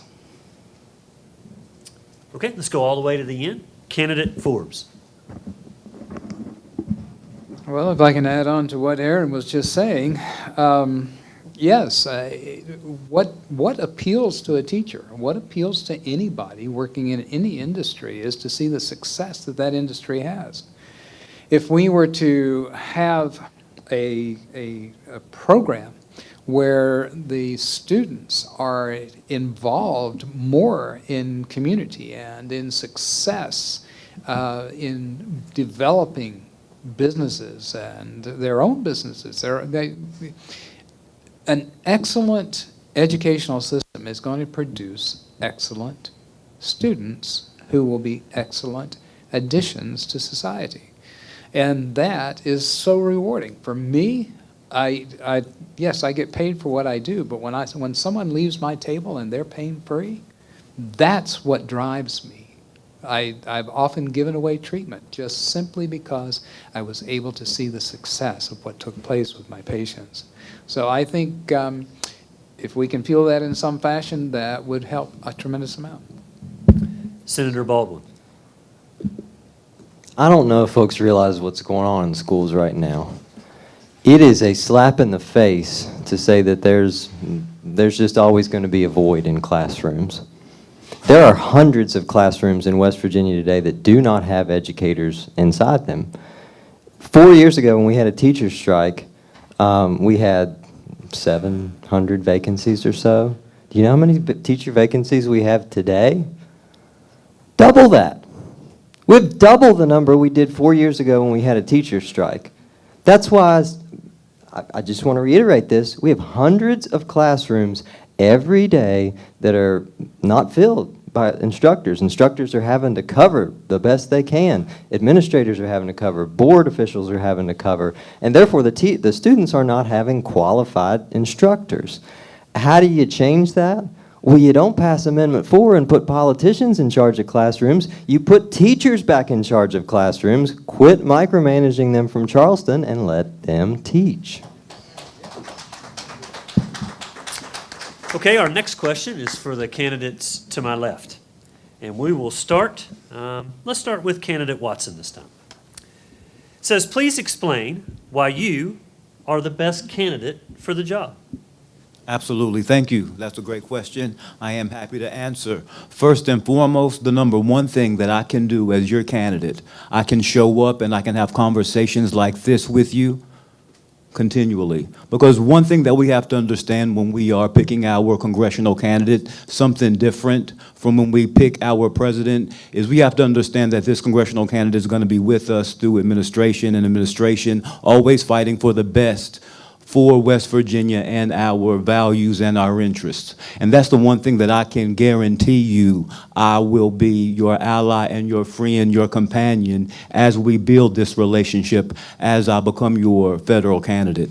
Number 2 and 3 is the fact that if the economy is your concern, if inflation is your concern, I am the candidate to speak to because I have an interest in economics. I have an interest in having conversations where we can share information and come to common ground and understanding. And then finally, I'm going to work hard for you just because you raised me, you taught me, and I am a product of your tutelage. Thank you so much, West Virginia. Candidate Siebert. I think it's the love in my heart that I carry with me every day for everyone in my community, for all of the people that surround me and support me and care for me each day. I love this place, and like some days I think I'm crazy for having moved back here, but I love living here. I love the sense of community. I love knowing that if anything goes wrong in my life, there are hundreds of people from church and school and neighbors all lined up to see how they can help me get through whatever I'm suffering. And so that's what I carry forth. I'm super open-minded. I do not claim to have all the answers or know how to solve all of these immensely complicated problems that are facing us all. But what I will say is I'm always learning, always willing to dig deep, to learn new things, to have new information change my mind and my perspective, to grow and to become better. And I think that I would like to see a lot more of that in government. Instead of people that think they have it all figured out, more cooperation, more investigation, more soul searching, and more like looking around deeply at the community they live in and seeing what the people need. Thank you. Sorry. Delegate Tully. So this would probably be a great time to point out that I am running unopposed, but I do think I am well suited for the job because I am a very well-rounded candidate, probably in more ways than one. I love my district, and Nicholas County in West Virginia. I grew up in West Virginia, but I did not grow up in Nicholas County. But Nicholas County is my home. I love it. I am a very tenacious advocate for things that I love, so you could not have a better advocate to speak for Nicholas County or things to come to Nicholas County than me in the legislature. I do have healthcare knowledge and experience. Healthcare is a very large facet of what we do in the legislature, so I do have that background. I actually worked my way all the way through college, so I know what it's like to work my way as a 16-year-old student in high school, college, and on through my life. So I have been in the workforce for a number of years, so I know what it's like to work to earn something, and so I will advocate for you ardently, and I do think I will represent you well. Okay. We are nearing the close of our evening, so we have one more question for all candidates, and then we are going to work our way towards closing statements. So we're going to start with Delegate Tully and work our way this way for this last question for everyone. And the question is, what is your opinion on the drug epidemic that is plaguing our country and our state? Actually, that's an excellent question. West Virginia, we've done a lot of work in the past with the opioid epidemic. I know what it's like to have 16 ICU beds, and have, like before the opioid epidemic was here, you may have had, 5, 6, 7 patients that had opioid problems. It was nothing to have 12 to 14 of those beds filled with those overdoses and things like that. So we have worked a lot with actually getting people into recovery, providing financial resources to put people in recovery, working for recovery support. We have a lot of work to go. I think it is like working after they come out of the recovery process and making sure that they have a stable job, working toward getting their skills rehabilitated. I think that is the biggest portion, and making sure, I think the family court dynamic or the family court system plays a very big role in making sure the children of those patients are taken care of. So I think that is probably where we really need to direct a lot of our focus coming up into the future. All right. Candidate Siebert? Yeah, this is something I feel really personally very strongly about. The opioid epidemic has affected my life so much. It's affected my family, my friends, my daily life in many ways is shaped by what has happened in this state with regards to drugs. And I agree so much with what Delegate Tully has said here. So we're all focused on recovery, and I think we're making strides in recovery, and there's a lot of work to be done. But what we need to remember, these are people that we love. These are our family, these are our friends, these are people that matter to us. They're integral to the fabric of our society, and we need to not just work on recovery, but work on what I call reintegration and bringing these people back in to get them the skill sets, to provide them with the sense of social support and connection. Without that connection, without that feeling of belonging to a community and being loved and being appreciated and having work that is meaningful to you, it's a hopeless battle. So until we can kind of come up with a more holistic approach to these problems, I don't see it getting significantly better in the immediate future. Thank you. Candidate Watson. Absolutely. Thank you so much for that question. And SUD recovery is something very near and dear to my heart as well because of the effects that I've seen that it has had on our community and our state. So the number one thing that I really believe that we can do as a state to, number one, generate more jobs and more purpose within our individuals' lives that suffer with this disease is to increase our peer recovery specialists. Those peer recovery specialists, they have had life experience and firsthand dealings with the nature of addiction, and that companionship as individuals go through that process is paramount to their survival, to their continuation of their sobriety. So one thing that I would do is just, introduce a federal program across the board in which we increase the number of peer recovery specialists that we have on hand to tackle this problem that we have that affects every single community. Thank you so much for your time. Candidate Ransom. So I think it would be safe to say nobody in this room is left untouched by the effects of the opioid crisis in southern West Virginia. It doesn't just affect the person that's on the drugs. It affects families, it affects neighbors, it affects everybody in the community. And it becomes a community problem at that point. And it's a target area, and I think that every person in this room, especially up here at these tables, will look you in the eyes and say it's something that we got to fix. One thing just isn't going to cut it. We just got to keep working and working and working and working. One solution just isn't going to fix it. Stricter penalties for fentanyl sales and uses, we can start there. By all means, work on recovery, help these people understand that typically abuse is searching for something, filling a void or a hole in their life. And as a community, I think that we can work together to help these people recover in that aspect. Candidate Dietz. The opioid epidemic affects us all. It truly does. And I see it every day. I'm in homes every day where there's an issue with opioid abuse. And it's with the children, it's with the adults. Actually, we've lost a generation of parents. They've died off because of the opioid epidemic. And now grandparents are raising children. And we see that. We know that. And it puts a burden on all the systems, so whether it's through CPS, law enforcement, healthcare workers, it's a burden. Now, how do we fix it? Well, the state code is behind times, really. It is. We need to treat first-time drug users. First-time drug users that get caught have no treatment. The only thing you can do is lock them up.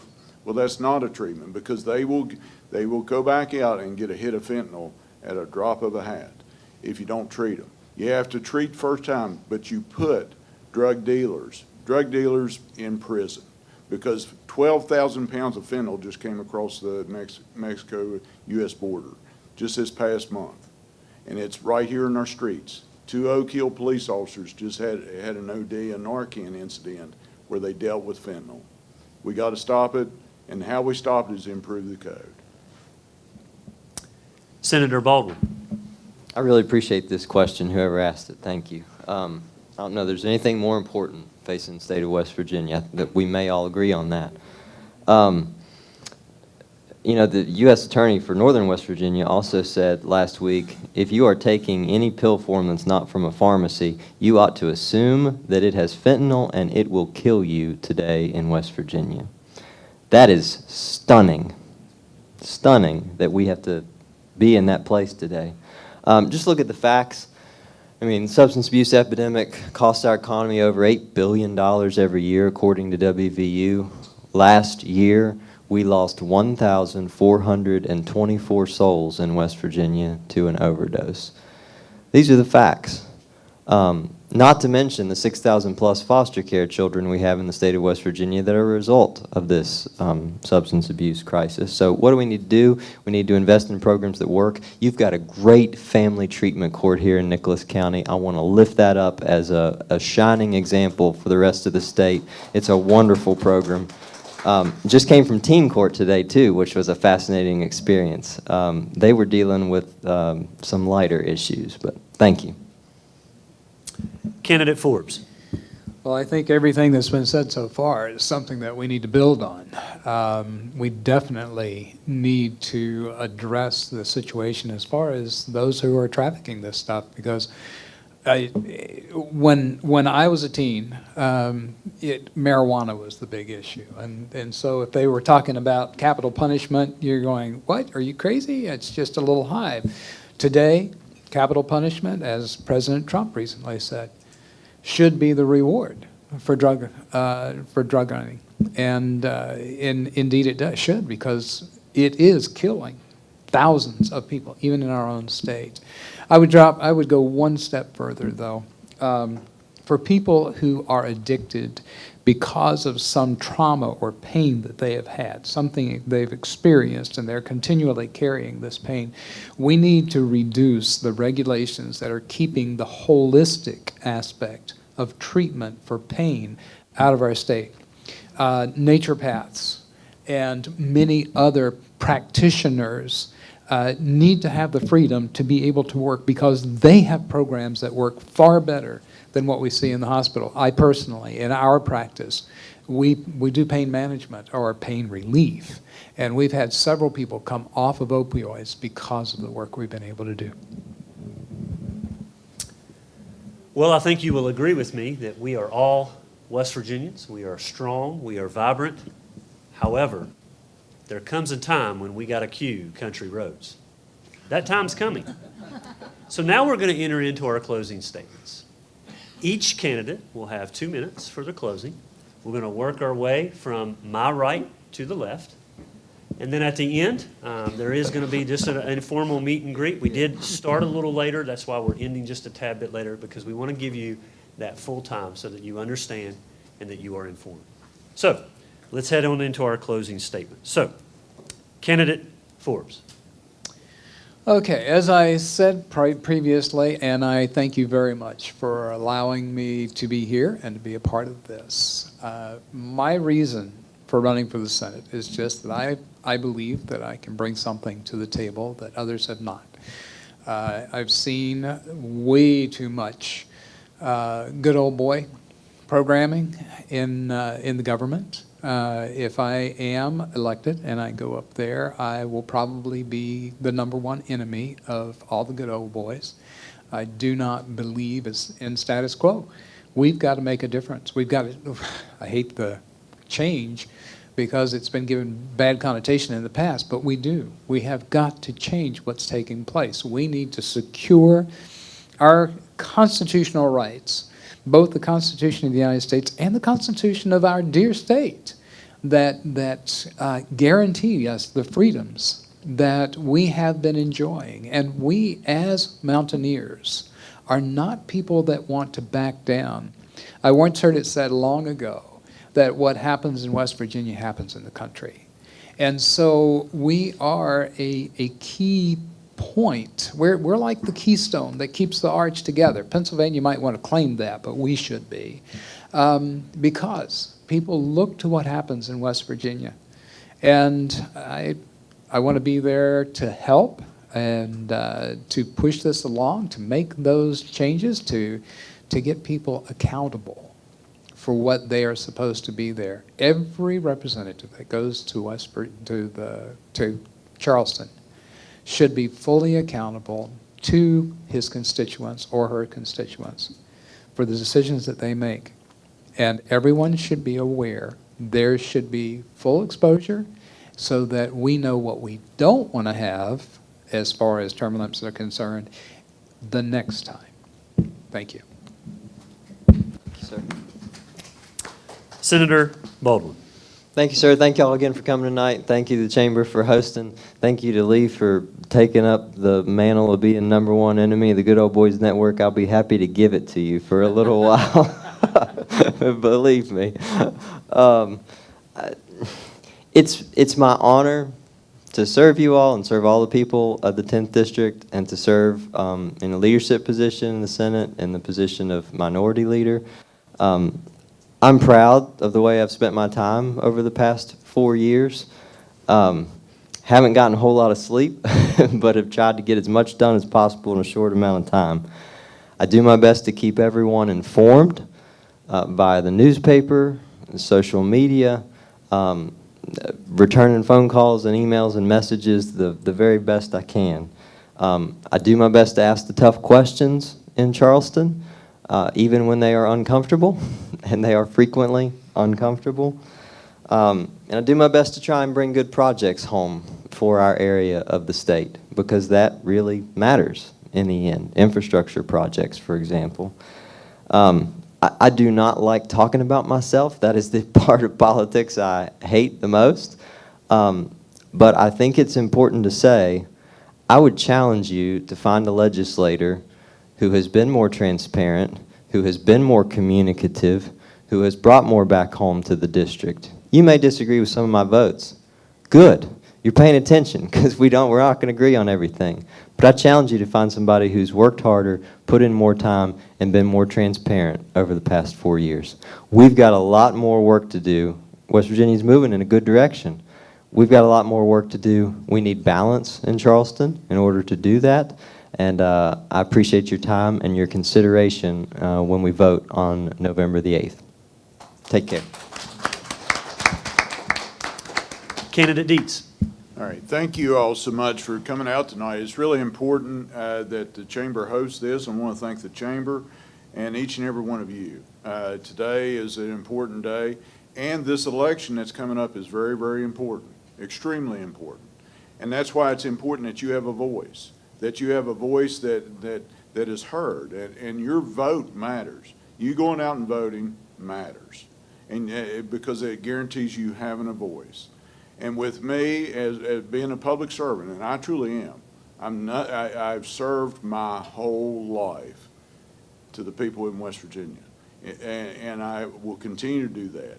I work as hard as a person can humanly work, but I weigh it against West Virginia values, Mountaineer values. That's what guides me. And Mountaineer values are God, family, and service. They truly are. I mean, that's what we are built upon.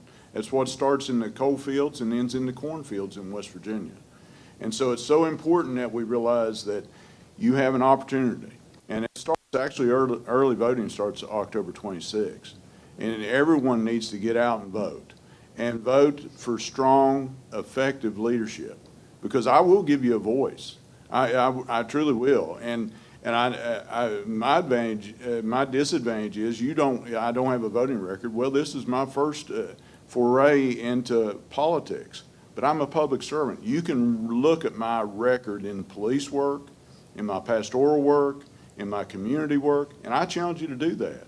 And you'll see how effective I have been in my leadership positions.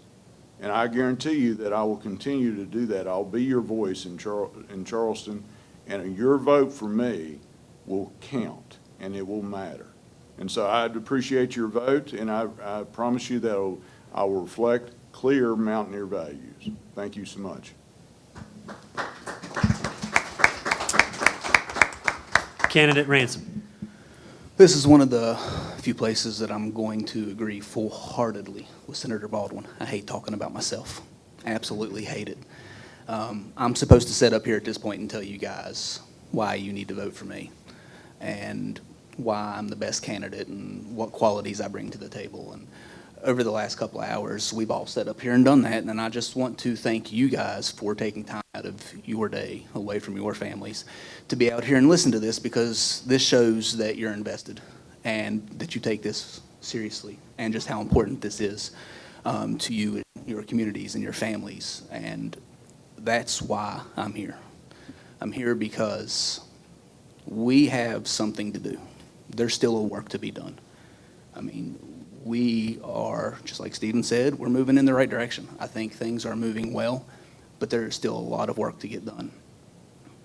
I'm a problem solver. I do not have all of the answers, and I'm not going to sit up here and blow smoke up your backside and make all these political promises that come with this job. I'm just not going to do it. I'm going to get in there, and I'm going to fight. I'm going to get my hands dirty. I'll poke eyes, whatever I got to do, but I'll get in there and I'll work. And I'll do everything I can to make this district, this state, the best place possible for each and every one of us. I just, again, want to thank you guys for taking your time to come out here, and thank you guys for hosting this for each and every one of us. Thank you, guys.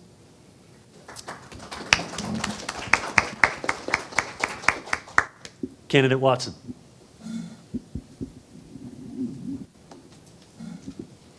Thank you. Lacey Watson, running for Congress, West Virginia's 1st District. And again, I would like to impress upon you the importance of knowing your candidate in this particular election, knowing what they are about and what they stand for. And I want you to know, regardless of political affiliation, Democrat, Republican, Independent, I will be the representative to fight for West Virginia values, to fight for West Virginia rights, and to protect the things that we already have on the table. I will make sure that they are not taken off the table, because there's a conversation that I had with Josh Wards a little while ago at the UMWA picnic, and he says, Lacey, you know, one thing that we have to always be aware of in West Virginia is that we not just make 2 steps forward, but we have to ensure that we don't take 3 steps back, because that's been our history. So one thing that I can ensure as your representative, I will be a strong voice in Washington. I will be communicating with you guys on a continual basis about what's going on, and we can reshape the governance structure that we have, where in which you interact with your congressional representative and have a full understanding of what their job is, how they are protecting you, and how they are creating a future for you and your family in the future. Again, my name is Lacey Watson, and I ask that everybody come out and start to vote on early voting October 26th and make sure that your voice is heard. Thank you so much for your time, and I would love to answer any other questions that you have. Candidate Siebert. Thank you. So yeah, Eric Siebert here. Thank you all. I really appreciate it. It's always a pleasure to come over here and get to talk with you all. And answering these questions makes me think in more complicated things about why I'm running and why I want to do this job and go represent the people in my district. And I think that kind of soul searching and self-reflection is really important in a position like this. I would ask you all to go out and vote your hearts. You all know me now, and that's what I wanted. When I was coming in here, I got really nervous, and I didn't know if I would say the right things or the wrong things or how I would present myself, and I was getting all worked up. And then I stopped and I talked to Mr. Chapman, who's always so good to me, for just a moment. And that's what I came to this realization. I'm not trying to trick people into voting for me. I'm not trying to deceive them into making them think that I'm something that I'm not. I want people to vote for me because they know that I will represent their interests, and I will do so with honor, with integrity, and with dignity, and also with an open mind and an open heart.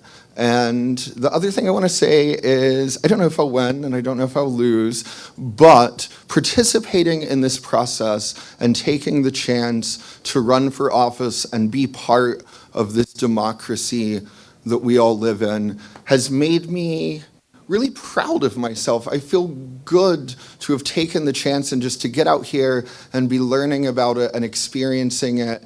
And it's made me a better American and a prouder American. And we have something really special here, and it is well worth fighting for and well worth preserving. So I thank you all very much for your time, and I encourage you all to vote, vote, vote. Thank you. Well, good evening. I'd like to thank the Chamber for being our gracious host once again for all of these types of events, actually throughout the past 2 years and even before that. My name is Heather Tully. I am running for West Virginia House of Delegates in the 49th District. And since you all know me, I'm going to actually, or the majority of you know me, I'm going to talk about several things I heard tonight that I didn't get a chance to talk about. I got none of the Amendment 4 questions, which I was quite disappointed about because I was actually one of the co-sponsors of the resolution. There was a question that was predicated earlier about the teacher vacancies being increased with the passage of Amendment 4. I think that question is wrongly predicated, and let me tell you why. Many of those legislators that voted to put that Amendment 4 on that ballot are closer to educators than what the State Board of Education that you're trying to protect with that amendment actually are. We have legislators that are married to teachers, that have sons and daughters that are teachers, that have been educators themselves, that voted in favor of that amendment, to put that on the ballot, to put that before you, the voter. We talked about the fentanyl and the substance abuse, the opioid epidemic. We actually strengthened penalties for, we had actually two bills. One failed, unfortunately. That actually failed on the Senate side of the chamber, that to strengthen penalties for first responders that were exposed to fentanyl. We actually did strengthen up some trafficking bills on fentanyl, so we are working on those sorts of things. And then I heard something about the naturopaths, and we actually did do an AccuDetox, auricular AccuDetox bill last year to allow some things for some acupuncture and things. So there are some things out of the box that we are trying to work on and do.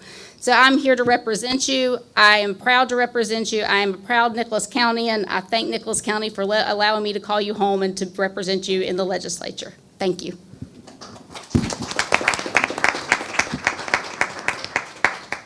And if I had the music of Country Roads, I would hit play at this moment. It's been a good evening. It's been a long one. Those of you who've stood with me, it's been a little bit longer than maybe those of you who have been seated.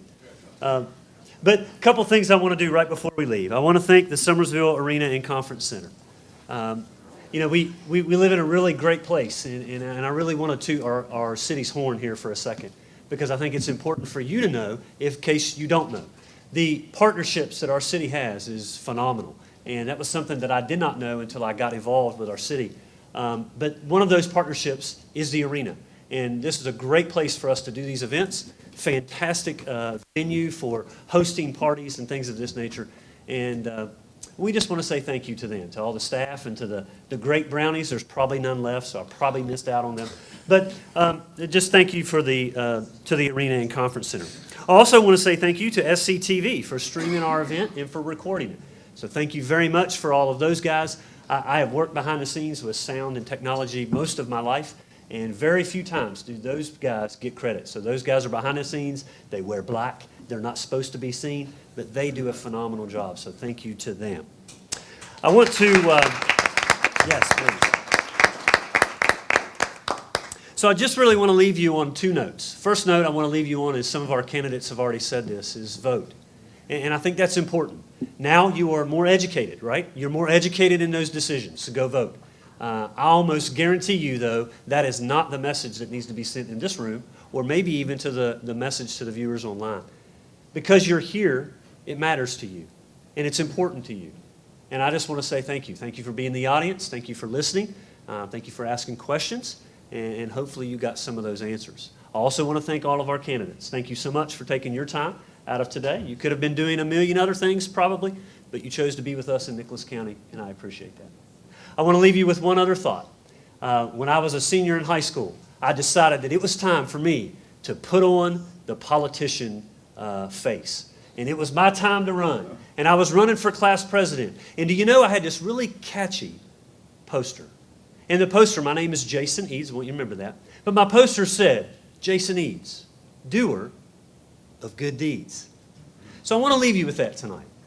You know what, as you go out and as you vote, and as you're West Virginians, be doers of good deeds.